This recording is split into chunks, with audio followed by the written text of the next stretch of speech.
नमः मंगलम भगवान वीरो मंगलम गौतमो गणी मंगलम कुंद कुंदाद्य जैन धर्मोस्तु मंगलम सर्वमंगल मांगल्यम सर्वकल्याणकारकं प्रधानं सर्वधर्माणां जैनं जेतु शासनं जैनं जेतु शासनं। देवादिदेव 1008 श्री पारसनाथ भगवान की, परम पूज्य आचार्य गुरुदेव श्री विद्यासागर महाराज की, आचार्य श्री समय सागर महाराज की, मुनि श्री विमल सागर महाराज की, उत्तम सत्य धर्म की, पूज्य मुनि श्री 108 अनंत सागर जी महाराज की, समस्त मुनि संघ की। आज उत्तम सत्य धर्म का दिन है। पर आचार्य महाराज ने एक बार यही कहा था कि संसारी प्राणी असत्य में इस तरह प्रवृत्ति करता है जिस तरह वह ये समझते ही नहीं कि ये भी एक पाप है। पाप रूप उसको स्वीकार नहीं करके वह असत्य में प्रवृत्ति करता रहता है। असत्य को छोड़ पाना बहुत कठिन है और इसमें प्रवृत्ति होती है, पर महावृत्ति तो पूर्ण रूप के इसके त्यागी होते हैं, स्थूल और सूक्ष्म।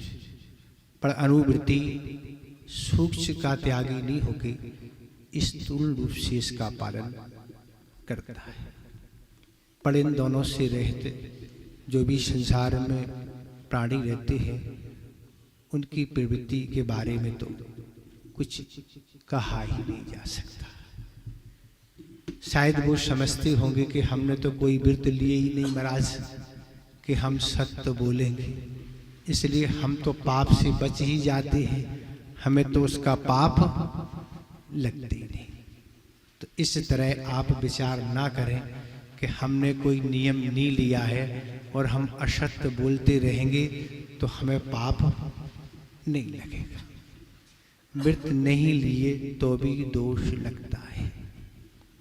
तो इस तरह की असत्य में प्रवृत्ति चलती रहती है और निरंतर यह असत्य की प्रवृत्ति बढ़ती चली जा रही है। साधनों के सद्भाव में और भी प्रवृत्ति के प्रभाव में ये सब कुछ असत्य निरंतर बढ़ रहा है।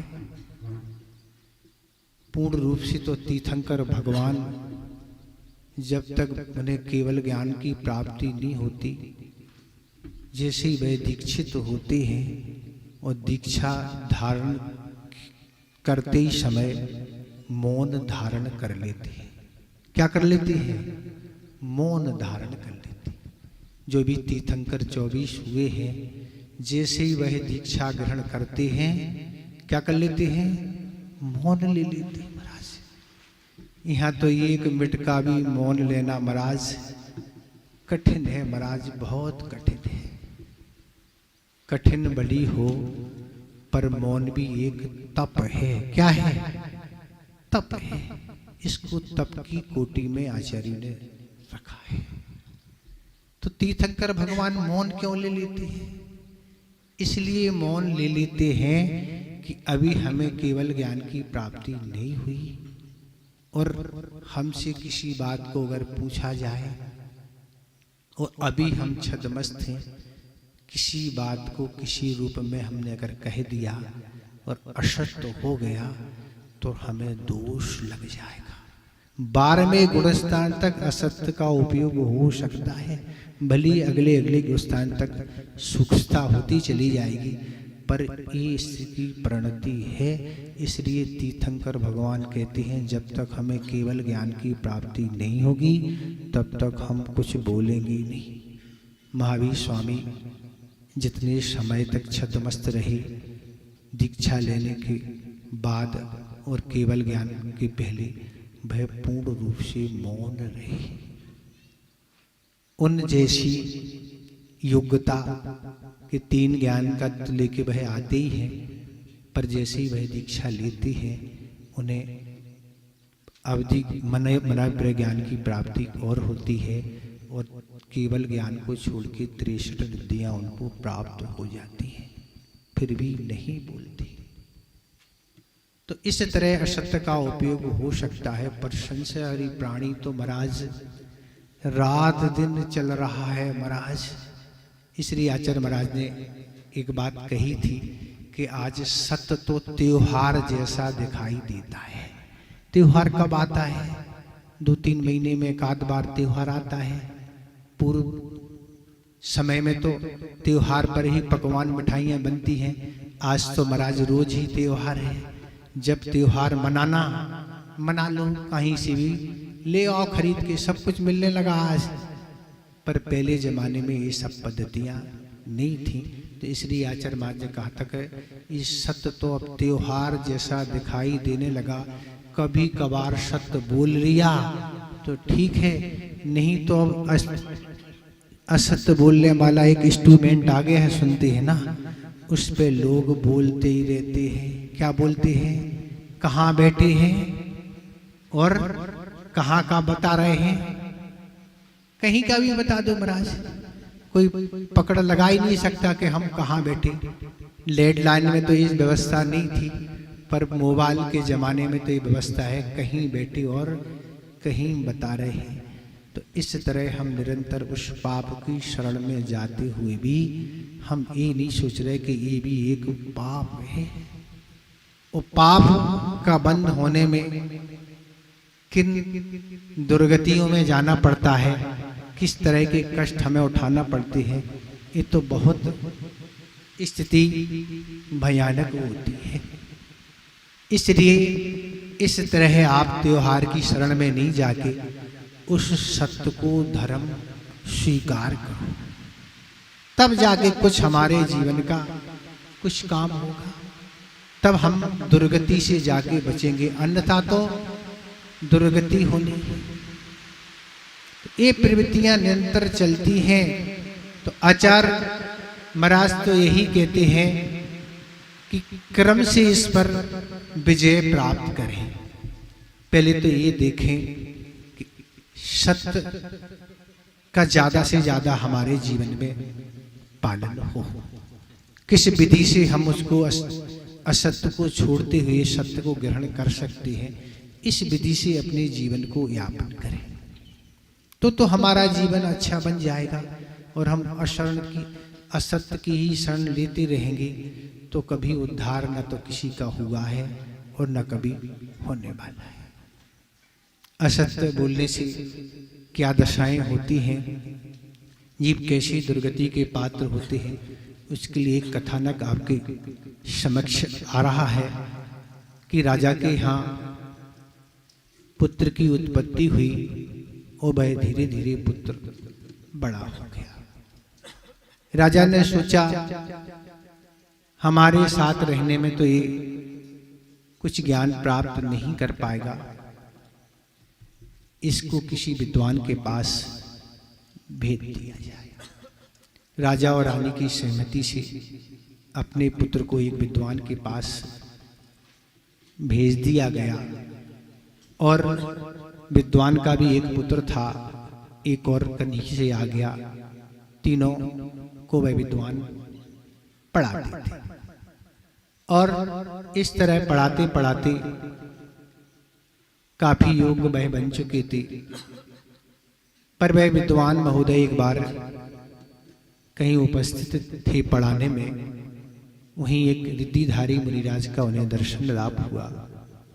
और मुनिराज ने यही कहा कि इनमें से ये कोई नरक जाए। ऐसी कोई बात जब उन विद्वान महोदय ने सुनी, उन्होंने विचार किया शायद हमारा नरक के लिए कोई योग ना बन जाए। इसलिए उन्होंने तीनों से कहा तुम अपने अपने घर जाओ।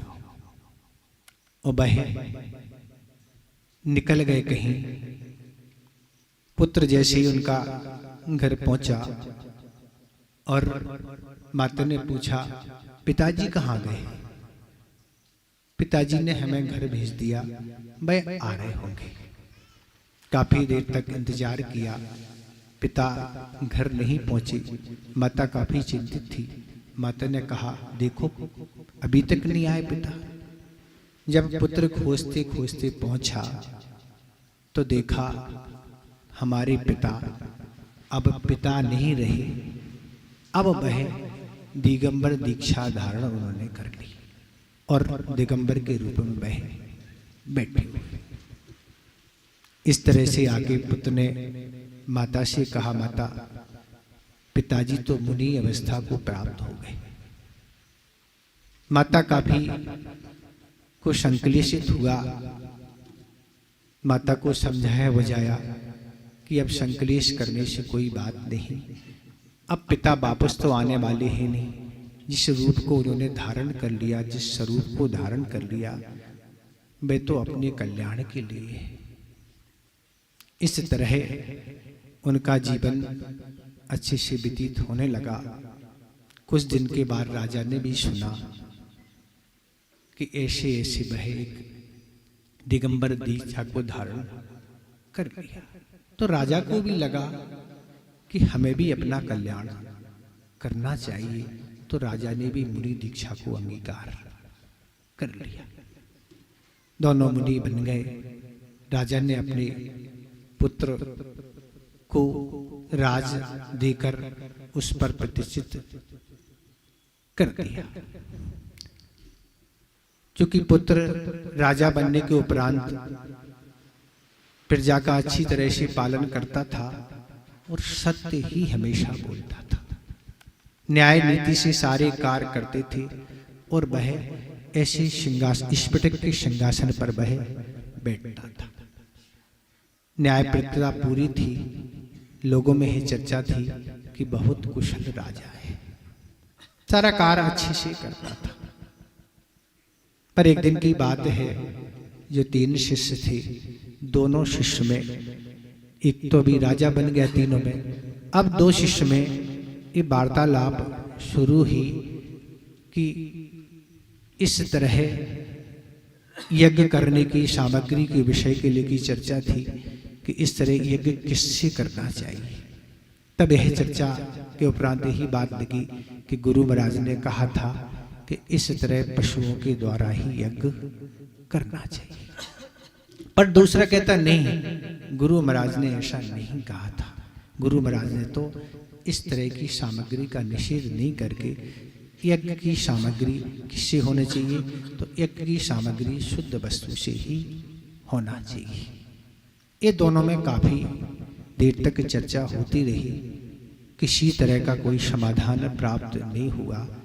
तब जाके परिवारजनों के बीच में यह चर्चा रखी, फिर जाके कुटुंब के लोगों के बीच में चर्चा रखी, पर समाधान नहीं हुआ। दोनों अपने अपने निर्णय पर अपनी बात को कह रहे हैं। तब जाके अंत में यही बात हुई कि अपन दोनों राजा के समक्ष इस बात को रखेंगे और राजन जो निर्णय देंगे वो अपन स्वीकार करेंगे।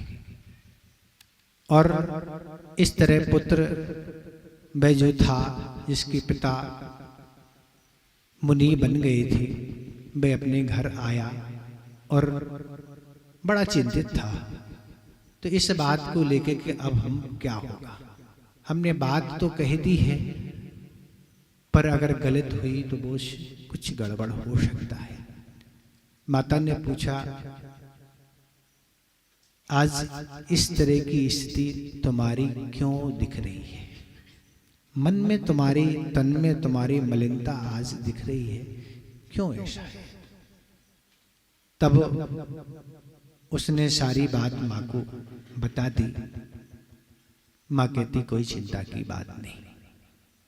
और माँ फिर राजा के पास पहुंची और राजा को सारी स्थिति बता दी कि हमारे पुत्र और एक दोनों में इस बात को लेकर विवाद चल रहा है। चूंकि वह मां समझती थी कि हमारा पुत्र जो बात कह रहा है कि पशुओं से ही यज्ञ करना चाहिए, वो गलत है। पर जानते हुए मोहवश उसने राजा के समक्ष ही बात को रखा कि इस तरह का विवाद है। और एक दिन आपने हमसे कहा था कि हम तुम्हें कुछ वरदान देना चाहते हैं। उस समय हमने मना कर दिया था कि अभी हमें वरदान की आवश्यकता नहीं, मैं धरोहर के रूप में आप अपने पास रखें, जब आवश्यकता होगी तब हम आपसे मांग लेंगे। तो धरोहर के रूप में जो रखा है वो आज हम यही मांगना चाहते हैं कि हमारा पुत्र जो बात कह रहा है कि इस तरह से पशुओं से यज्ञ होना चाहिए, वही सत्य है, ऐसा आपको कहना है। क्योंकि धरोहर के रूप में वह वरदान भी रखा था। यहाँ वह जो व्यक्ति कह रहा है वो हमारे गुरु का पुत्र है, उन्हीं के पिता ने हमें पढ़ाया है, उनका हम पर उपकार है, इसलिए कहना ही पड़ेगा। अगले दिन दोनों व्यक्ति उपस्थित हुए। दोनों ने अपनी अपनी बात राजा के समक्ष रखी और राजन से यही कहा कि गुरु महाराज ने जो बताया था इस बारे में आप कहें, क्योंकि आप सत्यवादी हैं, आप सत्य ही हमेशा बोलते हैं। इस तरह दोनों की बात सुनकर राजा ने यही निर्णय दिया कि जो गुरु महाराज का पुत्र कह रहा है वो क्या है, सही कह रहा है कि यज्ञ की सामग्री क्या, पशु ही होना चाहिए। तब वह दूसरा व्यक्ति था बड़े विचार में पड़ गया कि अभी तक तो राजन सत्य ही बोलता था और सत्य के कारण ही उसका स्फटिक का सिंहासन आकाश में ऐसा खड़ा हो जाता था। ऐसी उसकी दुनिया में यह सोच प्रसिद्धि थी कि नहीं, राजा कभी असत्य नहीं बोलता। और जैसे ही उसने ये बात कही कि वह सही कह रहा है, उसका जो आकाश में अभी तक सिंहासन स्फटिक का ऐसा खड़ा हो जाता था, वह जाके जमीन में आके धस गया। फिर भी वह कहता है, राजन अभी भी सत्य को तुम स्वीकार कर लो, तुम जो कुछ न्याय दे रहे हो वो असत्य है, ये बहुत बड़ा अपराध है और इस अपराध की सजा नरक ही जाना होता है। वो कहता नहीं, जो कह दिया तो कह दिए, यही सत्य है। और वह मरण करके सप्तम नरक गया। कहाँ गया? सप्तम नरक गया महाराज। एक असत्य बोलने के उपरांत व्यक्ति की ये दशा होती है। एक बार बोला हुआ असत्य सप्तम पृथ्वी का बंद कर लेता है, और जो तो बोलते ही रहते हैं महाराज, उनकी क्या दशा होगी। तो ये बहुत बड़ा असत्य कहलाता है। आचार्य महाराज ने जब इस बात को बताया था तो आचार्य महाराज ने यही कहा था कि एक बार बोला हुआ असत्य हमेशा हमेशा के लिए वह तांडव नृत्य की तरह हो रहा है। एक बार असत्य बोल दिया, अब हमेशा हमेशा के लिए वह हिंसा का रूप उसने धारण कर लिया। अगर वह एक बार असत्य नहीं बोलता तो इस तरह की हिंसाएं नहीं होती। यज्ञ किस रूप में होने चाहिए, किस वस्तु से होने चाहिए, ये नहीं हो कि इन पशुओं के द्वारा यज्ञ हो रही है, बलि प्रदान की जा रही है। ये कितना बड़ा अपराध है। इस जाके ये सारी स्थितियां होती हैं। तो असत्य बोलने के कारण ये सारी स्थितियां घटित होती हैं। आप बहुत छोटी बात सोच रहे हैं, पर आचार्य पूज्यपाद आदि महाराजों ने लिखा है कि जो असत्य बोलता है उस पर लोग श्रद्धांजलि छोड़ देते हैं। नहीं, इसकी बात पर कोई विश्वास नहीं, क्योंकि असत्य बोलता है ना। जब देखो असत्य, उसकी लोग जिह्वा छेद देते हैं, मुख में रोग हो जाते हैं, शरीर में उसको कोढ़ हो जाता है असत्य बोलने से, और उसका कभी क्षौषम नहीं बढ़ता। सत्य बोलने से हमेशा आचार्य महाराज कहते थे क्षयुषम अगर तुम्हें बढ़ाना है, बुद्धि का विकास करना है, तो आप सत्य धर्म की माला फेरना चालू कर दो, अर्थात सत्य बोलना चालू कर दो। क्षयुषम आपका बढ़ेगा। लेकिन आज क्या स्थिति है महाराज? असत्य बोलते ही रहते। तो आचार्य उमा स्वामी महाराज ने तत्वार सूत्र के 7वें अध्याय में सत्य महाव्रत की भावना के अंतर्गत यही रखा कि तुम सत्य को अगर सुरक्षित रखना चाहते हो तो क्रोध का तुम्हें त्याग करना पड़ेगा। क्रोध अगर तुम त्याग नहीं करते हैं तो बस पारा महाराज गर्म ही रहता है। क्रोध में कैसा रहता है? गर्म रहता है महाराज। पानी कितने ही बरसे पर वह पारा ठंडा नहीं होता। पारा तो वो कहाँ चढ़ जाता है? जुर्म में जैसे व्यक्ति के शरीर को तापमान को बताने वाला भाई पारा होता है, वह तो अपनी गति को ऊपर ले जाता है। इसी तरह क्रोध के कारण व्यक्ति का ऐसा पारा गर्म रहता है कि वो समझता है कि नहीं, मैंने जो कह दिया ठीक है, कहते रहो ना। तो इस तरह वह सत्य नहीं बोल पाता, असत्य बोलता रहता है। इसलिए आचार्य उमा स्वामी महाराज कह रहे हैं कि सत्य बोलना है तो क्रोध पर पहले नियंत्रण करना होगा, बिना उसके आप सत्य नहीं बोल पाएंगे। क्रोध भीर मतलब भय के कारण भी असत्य बोलता है महाराज। क्यों बोलता है? कहाँ गए थे? मंदिर गए थे ना। हाँ, तो मंदिर में कौन कौन था? अब बोलना ही पड़ेगा कि ये थे। फिर वहां और क्या था? इस तरह से एक असत्य को छिपाने के लिए आचार्य महाराज कहते थे 50 असत्य बोलना पड़ती है, पर वह असत्य ही रहता, कभी सत्य नहीं होता। तो ऐसे भय के कारण भी बहुत सारे असत्य का प्रयोग होता है। क्रोध, भीरुत, हास्य के कारण भी महाराज, हंसी मजाक में तो महाराज कितना असत्य होता है, इसका कुछ भी पता ही नहीं लेता, बोलते ही रहते हैं महाराज। अब तो गोष्ठियों का समय है, सोने का स्टैंडर्ड समय कम से कम 12 बजे तो है, कम से कम। अधिक से अधिक 2-3 बजे तक तो महाराज सोते ही होंगे ना, सोते ना। आपको कैसे पता है? हमें इसलिए पता है, जब आस पड़ोस में आपके रहते हैं, आवाज आती है बोलने की तो समझ में आता। जब उठते हैं तो समझ में आता अभी ये जाग रहे हैं, ये क्या कर रहे हैं? जाग रहे हैं। या तो टीवी चल रही है, मोबाइल चल रहा है, या वार्तालाप चल रहा, मतलब अभी ये सोई नहीं, कब उठेंगे? तो अब काम क्या है महाराज? कुछ काम तो है ही नहीं ना, करें क्या सुबह?